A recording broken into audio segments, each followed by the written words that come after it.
Il y a un danger quand même. Effectivement, la Covid a provoqué la prise de conscience d'abord, il faut être honnête, je suis payé et je travaille pas. Donc ça, c'est pas bon. Honnêtement, je pense que c'est une situation perverse. En particulier dans la restauration. Elle était réelle et elle était obligatoire. Avec la fermeture, évidemment. Mais quand même, donc on a aggravé une situation. D'un autre côté, regardez, quand les Gilets jaunes sont allés dans la rue, la plupart étaient des gens qui travaillaient. Ils voulaient juste qu'on leur foute la paix. Je pense que vous avez raison.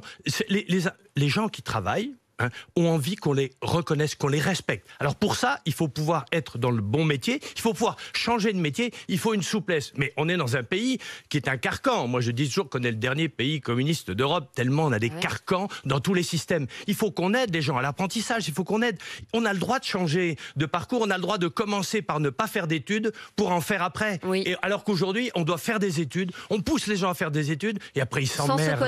Sans se connaître. Sans se connaître. Et en fait, on est dans un système ultra normatif, effectivement, très communiste, très lissant, où finalement, vous voyez un gamin qui ne connaît pas du tout son type de personnalité, mais dans sa famille, on doit être médecin quand on est le fils aîné. Il va faire médecine alors qu'il a un pur profil de personnalité entrepreneur.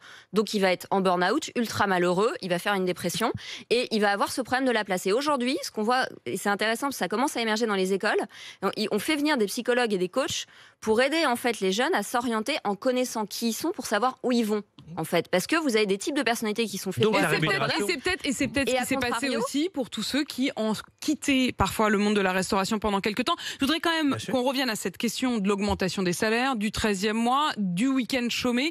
Est-ce que ça peut vraiment faire la différence?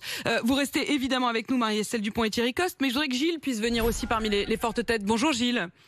Oui, bonjour Apolline, bonjour à tous. Gilles, vous êtes restaurateur à Mougins. Quand vous entendez votre confrérie qui dit on va augmenter les salaires, on va faire un 13e mois, on va donner un week-end libre, c'est possible ou c'est pas possible? Mais j'en rêve, Apolline, j'en rêve. Mais tout le monde rêve de faire ça. Maintenant, il faut voir aussi le problème autrement. C'est qu'on est tellement chargé qu'on peut pas se permettre aussi d'augmenter plus que ça les salaires. Quand on parle de chômer maintenant les week-ends en restauration, super. Apolline, vous allez manger où? Au restaurant le dimanche, le samedi? Bien sûr. Bien sûr, c'est tout le problème. À un moment donné, tout le monde veut tout. Et je le comprends, moi le premier.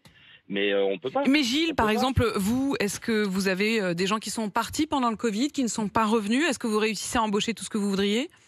Alors, j'ai perdu quelques personnes qui étaient déjà sur le départ avant Covid, et puis les 7 mois de fermeture leur a servi certainement aussi à préparer la reconversion.